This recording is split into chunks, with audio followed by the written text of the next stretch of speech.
ವರ್ಷಿಗೆ 2 ಜೊತೆ dress, shoe, socks, ಆಮೇಲೆ scholarship, ಆಮೇಲೆ ಇಂತಹ ಸೇವೆಗಳನ್ನು ನಮ್ಮ ಮನೆ ಬಾಗಿಲಿಗೆ ಕೊಟ್ಟರೆ ನಾವು ಸೇವೆ ತಗೊಂಬಲಿವು. ನಾವೆಲ್ಲ ಇದು ಗಳಿಸಿದ ದುಡ್ಡೆಲ್ಲ ಇದು ಆ ಕಡೆ ಹಾಕ್ತೀವಿ ಅಂತಂದ್ರೆ ಅದು ಪಾಲಕರಿಗೆ ಬಿಟ್ಟು. ಭಾರತ ದೇಶದಲ್ಲಿ ಸರ್ಕಾರಿ ಶಾಲೆಯಲ್ಲಿ ವಿದ್ಯಾಭ್ಯಾಸ ಮಾಡಿದಂತ ಕ್ಲಾಸ್ 1 ಆಫೀಸರ್ಗಳು ಇನ್ನೂ ಸರ್ವೆ ಮಾಡ್ರ. ಸರ್ಕಾರಿ ಶಾಲೆ ಹಿಂಗಿತ್ತಂತಂದ್ರೆ ಯಾವ ಪ್ರೈವೇಟ್ ಯಾವ ದೊಡ್ಡ ಸ್ಕೂಲ್ಗಳಿಗೂ ಮಾಡಿಸ್ತಿಲ್ಲ. ಸೊ ವಿದ್ಯೆಕ್ಕಿಂತ ಮೊದಲು ಸಂಸ್ಕಾರ. ಮಕ್ಕಳು ಐತಲ್ಲ ಸರ್, ಭಾಳ ಖುಷಿ ಆಯ್ತು ಸರ್. ನೀವು ನಿಮ್ಗೆ ನೆನ್ಸ್ಕೊಂಡು ಅಂತಂದ್ರೆ ತ್ರಿವಳಿ ರತ್ನಗೊಳಗತ್ಲ ಹಿಂಗೆ ನಾಗಾಯ ಸ್ವಾಮಿ ಸರ್, ಪ್ರಭು ಸರ್ ಆಟೋಮೆಟಿಕ್ ನಮ್ ಬರ್ತಾರೆ ಸರ್. ಸರ್ ಏನೋ ಸಾಧನೆ ಮಾಡ್ಕೊಂಡು ಹೋಗಿ ಎಲ್ಲ ಗುರುಗಳಿಗೆ ಒಂದು ಕಡೆ ಕಲಿಸಿ ಒಂದು ಗುರುವಂದನಾ ಕಾರ್ಯಕ್ರಮ ಮಾಡಿದೆ ಸರ್. ಏನು ಸಾಧನೆ ಮಾಡಿಲ್ಲ ಅದ್ರ ಕಡೆ ಸರ್, ಯಾವಾಗ ಹಿಂಗೆ ಮಾತಾಡಬೇಕಂತ ಮುಜುಗರ ಸರ್. ಏನು ಸಾಧನೆ ಮಾಡಿಲ್ಲ ಸರ್, ಏನು ಮುಖ ಮಾತಾಡ್ತಾರೆ ನಂಬಿಕೆ ವಿಶ್ವಾಸ. ಸೊ ಫ್ರೆಂಡ್ಸ್, ಇವರು ನಮ್ಮ ಪ್ರಾಥಮಿಕ ಶಾಲೆದಾಗ ಗುರುಗಳರ. ಪ್ರಾಥಮಿಕ ಶಾಲೆದಾಗ ನಮಗೆ 1 to 8th ಸರ್ ಇದ್ದರು. ಸೊ ಅವರು ಪಾಠ ಅಲ್ಲದೇ ನಮ್ಗೆ ಜೀವನದಾಗ ಭಾಳಷ್ಟು ಕಲ್ಸ್ಕೊಟ್ರೆ ಫ್ರೆಂಡ್ಸ್. ಯಾವುದಕ್ಕೆ ನಾವು ಅವ್ರಿಗೆ ನೋಡ್ತೇವೆ, ಭಾಳ ಖುಷಿ ಆಯ್ತದ. ಸೊ ಅವ್ರಿಗೆ ಹೋಗಿ ಮಾತಾಡಿ ಅವ್ರಿಗೆ ಏನೋ ಒಂದು ಸಿಹಿ ವಿಚಾರ ಹೇಳ್ಬೇಕು ಅನ್ನಿಸ್ತದ. ಸರ್ ನಾ ಈ ಥರ ನೀವು ಕಲ್ಸ್ಕೊಟ್ಟಿನ ಕಡೆ ಹಿಂಗೆ ಏನೋ ಒಂದು ಸಾಧನೆ ಮಾಡಿದೆ ಅಂಥೇಳಿ. ಸೊ ಇನ್ನೂ ಏನು ಮಾಡಿಲ್ಲ ಫ್ರೆಂಡ್ಸ್, ಅದು ಒಂದು ಸಾಧನೆ ಮಾಡ್ಕೊಂಡೆ ಅವ್ರ ಬಲ್ಲಿ ಹೋಗ್ಬೇಕಂತ ಆಸೆ ಅದ. ಪ್ರಭು ಚಡ್ನಳ್ಳಿ ಸರು ಇಂಗ್ಲೀಷ್ ಕಲ್ಸ್ಕೊಟ್ಟರು, ಆಮೇಲೆ ನಾಗಯ್ಯ ಸ್ವಾಮಿ ಸರು, ಅವರಿಗೆಲ್ಲ ಹೋಗಿ ಪರ್ಸ್ನಲಿ ಆಗಿ ಭೇಟಿಯಾಗದ ಫ್ರೆಂಡ್ಸ್. ಏನರ ಒಂದು ಸಾಧನೆ ಮಾಡ್ಕೊಂಡು ಹೋಗಿ ಭೇಟಿಯಾಗದ, ಹಾಗೆ ಇಲ್ಲ. ಸೊ ಯಾವಾಗ ಅವ್ರಿಗೆ ನೋಡ್ತೀವಲ್ಲ ಭಾಳ ಖುಷಿ ಆಯ್ತದ. ಸೊ ಇವರು ನಮ್ಗೆ ಸೈನ್ಸು ಮತ್ತು ಇಂಗ್ಲೀಷ್ ಎಲ್ಲ ಹೇಳ್ಕೊಡ್ತಿದ್ರು.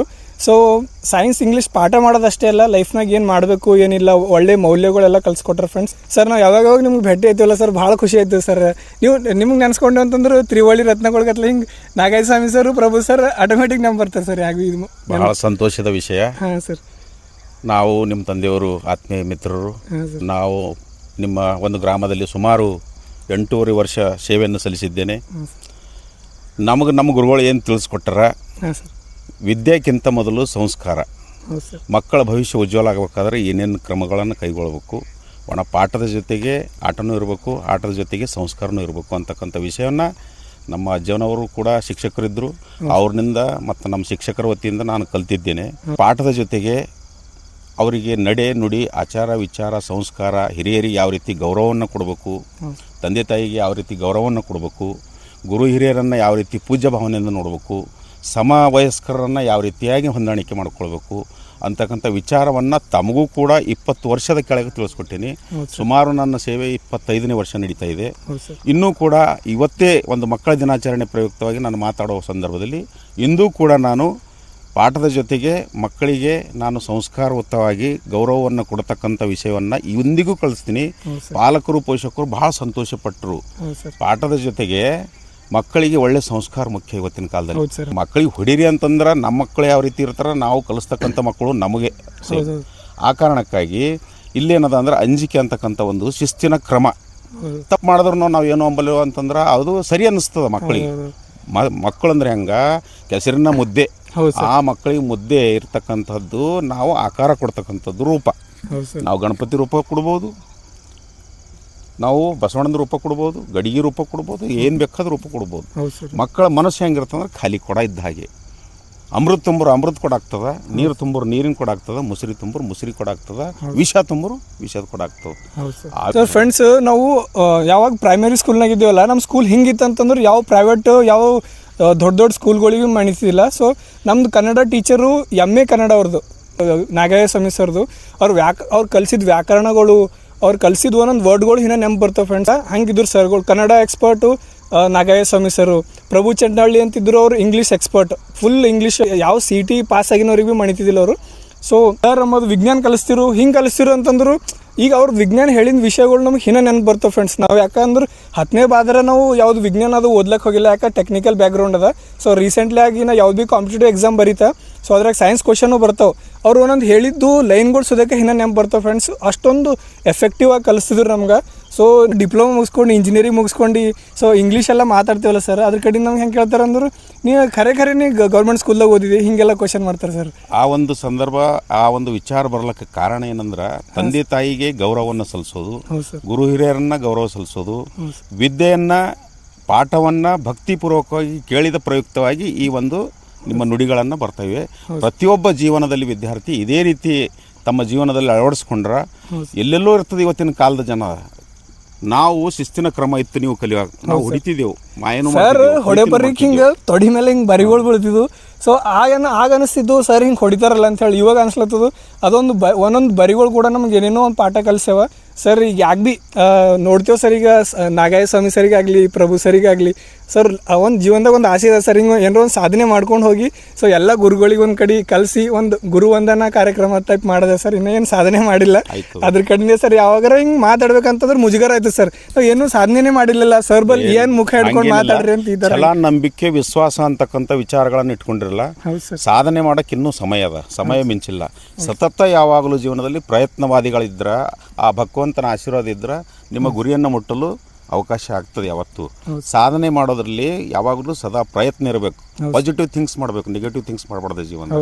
ನನಗಾಗಿಲ್ಲ ಏನೋ ಒಂದು ಅಂಕದಾಗ 2 ಅಂಕದಾಗೂ ನಮ್ಮ ಯಾವುದೋ ಒಂದು ಇಲಾಖೆಯಲ್ಲಿ ನಾವು ಕಾಂಪಿಟೇಟಿವ್ ಎಕ್ಸಾಮ್ ಕೊಡ್ತೀವಿ, ಆಗಲಿಲ್ಲ ಅಂತ ಹೇಳಿ ನಾವು ನೆಗೆಟಿವ್ ಥಿಂಕ್ ಮಾಡೋದು, ವಿಚಾರ ಮಾಡೋದು, ನಾವು ನೆಗೆಟಿವ್ ಜೀವನದಾಗ ಅಳವಡಿಸ್ಕೊಳ್ಳೋದು, ಆ ರೀತಿ ಯಾವತ್ತೂ ಮಾಡಬಾರ್ದು. ಇನ್ನು ನಮ್ಗೆ ಲೈಫ್ ಅದ, ನಮ್ದು 25 ವರ್ಷ, ಇನ್ನು 30-35 ವರ್ಷ, 40 ತನೂ ನಾವು ಸಾಧನೆ ಮಾಡಬಹುದು. ಹಾಗಾಗಿ ನೀವೇನದ ಅಂತಂದ್ರೆ ಈ ಒಳ್ಳೆ ವಿಚಾರಗಳನ್ನು ಇಟ್ಕೊಂಡಿದ್ರಿ, ಅದು ದೇವರ ಕೊಡುಗೆ. ಈ ವಿಚಾರಗಳನ್ನು ನನ್ನ ಮುಂದೆ ಸರ್ ಒಂದು ಮೂಮೆಂಟ್ ನಂಬರ್ದು ಸರ್. ನಾ ಹಿಂಗ ಕಬಡ್ಡಿ ಆಡಬರಿ ನಾ ಹಿಂಗೆ ರೈಡ್ ಮಾಡ್ಕೊಂಡು ಹಿಂಗೆ ಗೆದ್ಕೊಂಡು ಬರ್ತೀವಿ ಅಂದ್ರೆ ಹಿಂಗೆ ಗೆದ್ಕೋತೀರಿ ಸರ್ ಇಲ್ಲಿ ಭುಜಿ ಮೇಲೆ. ಅವು ಇನ್ನೂ ಒಂದೊಂದು ಮೂಮೆಂಟ್ ಭೀ ನೆನಪು ಸರ್. ಆಯ್ತು ನಾಗೇಶ್ ಸ್ವಾಮಿ ಸರ್ ಆಗಲಿ ಮತ್ತು ಪ್ರಭು ಸರ್ ಅವರಿಗೆಲ್ಲ ಭಾಳ ಹೆಂಗಂದ್ರಲ್ಲಿ ಆವಾಗ ಶಿಕ್ಷಕರದ್ದು ಹೆಂಗಿತ್ತು ಅಂದ್ರ ಒಂದು ಸಹೋದರತ ಭಾವನೆ. ನಾ ಯಾರೋ ಅವ್ರ್ಯಾರೋ ಅಂತ ಗೊತ್ತಿದ್ದು, ಹಿಂಗೆ ವಿಚಾರ ಇದ್ದಿಲ್ಲ. ನಿಮ್ಮ ತಂದೆಯವರಾಗ್ಲಿ, ನಾವಾಗ್ಲಿ, ನಾಗಸ್ವಾಮಿ ಆಗ್ಲಿ, ಪ್ರಭು ಸರ್ ಆಗ್ಲಿ, ಮತ್ತೊಬ್ರು ಶಶಿಕಾಂತ್ ಅಂತ ಹೇಳಿ ಬಂದಿರು, MSc BEd ಅವ್ರು. ನಾ MSc ಇದ್ದ ನಂದು ಶಿಕ್ಷಣ ಜಾಸ್ತಿ ಅದ ಅಂತ ಹೇಳಿ ನಾ ಅವ್ರಿಗೆ ಯಾಕೆ ಮಾತಾಡ್ಬೇಕು, ನಾ ಏನು ತಿಳಿಬಾರ್ದಂತಲ್ಲ. ಕನ್ನಡದ ತಿಳಿಯಲ್ಲೋದ್ರೆ ಕನ್ನಡ ವಿಷಯಗಳನ್ನ ಕನ್ನಡ ಶಿಕ್ಷಕರಿಗೆ ಕೇಳ್ತಿದ್ರು, ಗಣಿತ ತಿಳಿಯೋದ್ರಿಗೆ ಗಣಿತ ಕೇಳ್ತಿದ್ರು. ಹಂಗಾಗಿ ಡಿಸ್ಕಸ್ ಮಾಡಿ ಪ್ರತಿಯೊಂದು ವಿಷಯವನ್ನ ಕ್ಲಾಸ್ ಮುಗಿಟ್ಟಿಗೆ ಅಷ್ಟು ಹಂಬಲ್ ಇರ್ತಿತ್ತು. ನನ್ನ ಕ್ಲಾಸ್ ಇದ್ರೆ 40 ಮಿನಿಟ್ ಆಗ್ಯದ ಸರ್, ನಿಮ್ಮ ಪೀರಿಯಡ್ ನಡೆದ ಮುಗಿತು, ನೀವು ಹೊರಗೆ ಬರ್ರಿ ಅಂತ ಸರ್. ಅವಾಗಿನ ಸ್ಟಾಫ್ ಸರ್, ಈಗ ನಾವು ಪ್ರೈಮರಿ ಸ್ಕೂಲ್ದಾಗ ಏನಿತ್ತಲ್ಲ ಸರ್, ಅದು ಎಲ್ಲರ ಅದನ್ನೋ ಇಲ್ಲ ಅಂತ ಭೀ ನಂಗೆ ಅನ್ಸಲ್ಲ ಸರ್. ಯಾಕಂತಂದ್ರೆ ಆ ಲೆವೆಲ್ ಕನ್ನಡ ಟೀಚರು, ಆ ಲೆವೆಲ್ ಇಂಗ್ಲೀಷು, ಆ ಲೆವೆಲ್ ವಿಜ್ಞಾನ, ಆ ಲೆವೆಲ್ ಗಣಿತ ಸರ್, ಹಿಂಗಾದ ಒಂದು ಅಷ್ಟೊಂದು ಹೆಂಗ ನಮ್ಮ ಭಾಗ್ಯ ಅಂತ ಅನ್ಬೇಕು ಸರ್. ಅದು ಅವಾಗಿನ ಟೈಮಿಗೆ ಅದು ಸಂತೋಷದ ವಿಷಯ. ಭಾಗ್ಯ ಅಂತಕ್ಕಂಥ ಶಬ್ದ ಬಂತಲ್ಲ. ಹೌದು ಸರ್. ಪ್ರತಿಯೊಂದು ಶಾಲೆಯಲ್ಲಿ ಪ್ರತಿಯೊಂದು ಸಿಬ್ಬಂದಿ ವರ್ಗ ಇರುತ್ತೆ, ಆದ್ರೆ ಎಲ್ಲರೂ ಮನಸ್ಸು ಒಗ್ಗಟ್ಟಾಗಿರ್ಬೇಕು. ಶಿಕ್ಷಕರು ಒಂದು ಮನೆಯ ಒಂದು ಸದಸ್ಯರಿದ್ದಾಗ ಇರಬೇಕು. ತಿಳಿಲಾರದ ವಿಷಯಗಳನ್ನ ಚರ್ಚೆಯ ಮೂಲಕ ತಿಳ್ಕೋಬೇಕು. ಇಲ್ಲಿ ಪಾಠದ ಜೊತೆಗೆ ಪಾಠನೇ ಅಂತಲ್ಲ, ಪಾಲಕರು ಬರ್ತಾರ, ಏನೋ ಯಾವುದೋ ಒಂದು ಕಾರಣದಿಂದ ಬರ್ತಾರ. ನಿಮ್ಮೂರಲ್ಲಿ ಒಬ್ರು ಧೂಳಪ್ಪ ಅಂತಿದ್ರು, ಭಾಳ ಫೇಮಸ್, ಕುದುರೆ ಮ್ಯಾಗ ಬರ್ತಿದ್ದು ಧೂಳಪ್ಪನ 2 ಮೊಮ್ಮಕ್ಕಳು. ಧೂಳಪ್ಪನ 2 ಮೊಮ್ಮಕ್ಕಳು. ನಿಮ್ಗೊಂದು ಚಿಕ್ಕ ಘಟನೆ ಹೇಳ್ತೀನಿ. ನಾನ್ ನಿಮ್ಮ ತಂದೆಯವರು ಹೆಡ್ ಮಾಸ್ಟರು. ಅವರು ಯಾವುದೇ ಕಾರಣಕ್ಕೆ ಮಕ್ಕಳಿಗೆ ಹೊಡೀರಿ, ಒಳ್ಳೆ ಸಂಸ್ಕಾರ ಕಲಿಸ್ರಿ, ನಾನು ಉರ್ದ ಇದ್ದೀನಿ, ನನಗೆ ಅಂಜಿಕೆ ಅಂಜಲ್ಲ, ಆದ್ರೆ ನೀವೇನದ ಅಂತಂದ್ರೆ ನೀವು ಹೆಚ್ಚಿನ ಒಂದು ಅವರಿಗೆ ಶಿಸ್ತಿನ ಕ್ರಮವನ್ನು ಹೇಳ್ರಿ ಅಂತಕ್ಕಂಥ ವಿಚಾರ ನಮ್ಗೆ ಮಂಡಿಸಿದ್ರು. ಏನ್ ನಾನು ಹೋಮ್ವರ್ಕ್ ಕೊಟ್ಟಿನಿ, ಅದು ಮಾಡಿಲ್ಲ. ಹಾಗಾಗಿ ನಾ ಎಲ್ಲ ಯಾರು ಮಾಡ್ಕೊಂಡು ಬಂದಿಲ್ಲ, ಎಲ್ಲಾ ವಿದ್ಯಾರ್ಥಿಗಳಿಗೆ ನಾ ದಂಡನೆ ಕೊಟ್ಟಿದೆ. ದಂಡನೆ ಕೊಟ್ಟಾಗ ಪ್ರೀತಿಲಿಂದ ಬೆಳೆಸಿದ ಮಕ್ಕಳು ಅದು ಆಯಿ ಮುತ್ತಿನ ಮನೆ ಬಂದು ಉಳ್ದಾರ. ಅವ್ರದ್ದು ಮುತ್ಯಾಗ ಹೋಗಿ ಹೇಳಿದ್ರು, ಧೂಳಪ್ಪವ್ರು ಬಂದರು, ಹಿಂಗೆ ಹಿಂದೆ ಕೈ ಕಟ್ಕೊಂಡು ಬಂದರು, ಯಾರು ಮಾಸ್ತರ ಸ್ವಾಮಿ ಅಂತಕ್ಕಂಥ ವಿಚಾರ, ನನ್ನ ಮೊಮ್ಮಕ್ಕಳಿಗೆ ಯಾಕೆ ಹೊಡೆದನು, ಈ ರೀತಿ ಎಲ್ಲ ಹೇಳಿದ್ರು. ಸರ್ ಹೊಡೆದೀನಿ, ನಿನ್ನ ಮೊಮ್ಮಕ್ಕಳು ನಮಗೇನು ದುಶ್ಮನಿಲ್ಲ, ಅವ್ರೇನು ಬೇರೆ ಭೇದ ಭಾವ ಇಲ್ಲ, ನಿನ್ನ ಮೊಮ್ಮಕ್ಕಳಿಗೆ ಅಷ್ಟೇ ಹೊಡೆದಿಲ್ಲ, ನಿಮ್ಮ ಮೊಮ್ಮಕ್ಕಳಿಗೆ ಅಷ್ಟೇ. ಎಲ್ಲ ವಿದ್ಯಾರ್ಥಿಗಳಿಗೆ ನಾವು ಪಾಠ ಏನದ ಹೋಮ್ವರ್ಕ್ ಮಾಡಲ್ದವ್ರಿಗೆ, ಮನೆ ಪಾಠ ಮಾಡಲ್ದವ್ರಿಗೆ ಹೊಡೆದಿ. ಇಲ್ಲ ಹೊಡೆಯೋದಿಲ್ಲ, ಯಾಕೆ ಹೊಡೆದ್ರಿ ಅಂತೇಳಿ ಹಿಂಗೆಲ್ಲ ಕಣ್ಣು ತಿರ್ಸಿ ಒಂದು ಸ್ವಲ್ಪ ಹಿಂಗೆ ಹಳ್ಳಿದ ಪೈತ್ರ ಹಾಕಿ ನಂಗೆ ಯಾಕಂತ ಹಿಂಗೆ ಜಡ ಹಿಂಗೆಲ್ಲ ಮಾಡಿದ್ರು. ಅದು ಹಿರಿಯರು ಇರ್ತಾರ, ಅವ್ರ ಅನುಭವದ ಪ್ರಕಾರ ಅವ್ರು ಮಾತಾಡ್ತಾರ. ನಮ್ಮ ಅನುಭವದ ಪ್ರಕಾರ ನಮ್ದೇನು ನಿಯಮಗಳು ಇರ್ತಾವ, ನಮ್ಮ ನಿಯಮಗಳು ನಾವು ಹೇಳಿವಿ.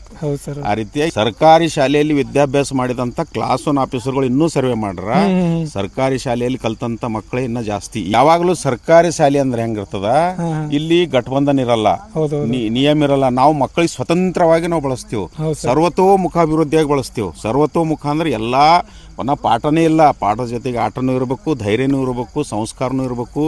ಯಾವ ರೀತಿ ಸಮಾಜದಲ್ಲಿ ಬದುಕಬೇಕು, ಸಮಾಜದಲ್ಲಿ ಯಾವ ರೀತಿ ದುರ್ಘಟನೆಗಳವ, ಯಾವುದು ಒಳ್ಳೆಯದು ಯಾವುದು ಕೆಟ್ಟದ್ದು, ಸಾಮಾಜಿಕವಾಗಿ ನ್ಯಾಯಯುತವಾಗಿ ಎಲ್ಲ ಒಂದು ಬೌದ್ಧಿಕವಾಗಿ ಮಾನಸಿಕವಾಗಿ ಮಕ್ಕಳಿಗೆ ಸದೃಢವಾಗಿ ಬೆಳೆಸ್ತಕ್ಕಂಥದಕ್ಕೆ ನಂತರ ಸರ್ವತೋಮುಖ ಅಭಿವೃದ್ಧಿ ಅಂತಾರೆ. ಅಂತಹ ಶಿಕ್ಷಣವನ್ನು ನಾವು ಇನ್ನೂ ಮಕ್ಕಳಿಗೆ ಆ ಭಗವಂತನ ಕೃಪೆಯಿಂದ ನಾವು ಕೊಡ್ತಾ ಇದ್ದೀವಿ ಸರ್. ನಮ್ಮ ಕಲ್ತಿನ ಸ್ಕೂಲ್ದಾಗೆ ಥೋಡೆ ಪಾರ್ಗಳು ಹೊಂಟಾರ. ಆಲ್ಮೋಸ್ಟ್ ಎಲ್ಲ ಗೌರ್ಮೆಂಟ್ ಸ್ಕೂಲ್ಗಳು ಮುಚ್ಚುಗೋ ಪರಿಸ್ಥಿತಿ ಬಂದವು ಸರ್.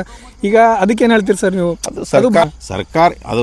ಸರ್ಕಾರ ಏನು ನಿಯಮ ಮಾಡ್ತದೆ, ನಾವು ಒಂದು ಫಾಲೋ ಮಾಡಬೇಕು ಅಷ್ಟೇ ಸರ್. ಸೇವಕರು ನಾವು ಗೌರ್ಮೆಂಟ್ ಅಡ್ಮಿಷನ್ ಮಾಡಲಿಲ್ಲ, ಅವನೇ ಪಾಲಕರಲ್ಲಿ ಹುಟ್ಟಬೇಕು. ಹೌದು ಸರ್. ಪಾಲಕರಲ್ಲಿ ಇಂಥ ವಿಚಾರಗಳನ್ನ ಇಷ್ಟೆಲ್ಲ ಸರ್ಕಾರದ ಸೌಲಭ್ಯಗಳನ್ನ ಸರ್ಕಾರ ಕೊಡ್ತಾ ಇದೆ. ಡ್ರೆಸ್ ಕೊಡ್ತಾರ, ನಮ್ಮ ಗರೀಬ್ ಶೂಸ್ ಕೊಡ್ತಾರ. ಮಕ್ಕಳಿಗೆ ಯಾರು ವರ್ಷಿಗೆ 2 ಜೊತೆ ಡ್ರೆಸ್, ಹೌದು. ಶೂ, ಸಾಕ್ಸ್, ಹೌದು ಸರ್. ಆಮೇಲೆ ಸ್ಕಾಲರ್ಶಿಪ್, ಆಮೇಲೆ ಬಿಸಿ ಊಟ, ಇತ್ತೀಚೆಗೆ ಹಾಲು ಕೊಡ್ತಾರ. ಕ್ಷೀರಭಾಗ್ಯ, ಹಾ, ಹೌದು ಸರ್. ರಾಗಿ ಭಾಗ್ಯ, ಹೌದು. ಸ್ಕಾಲರ್ಶಿಪ್ ಮತ್ತು ಸೈಕಲ್, ಹಾಂ ಬೈಸಿಕಲ್ ಮಕ್ಕಳಿಗೆ ಇಂತಿಷ್ಟೆಲ್ಲ ಸವಲತ್ತುಗಳನ್ನು ಕೊಟ್ಟರು ಕೂಡ ಆ ಪಾಲಕರಿಗೆ ತಿಳಿಬೇಕು.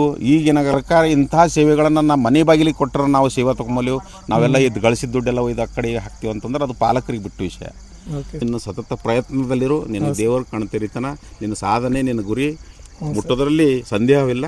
ಆರೋಗ್ಯವಾಗಿ, ಕ್ಷೇಮವಾಗಿ, ಸಂತೋಷದಿಂದ. ಓಕೆ, ಥ್ಯಾಂಕ್ ಯು ಧನ್ಯವಾದ. ಸರ್. Thank you sir.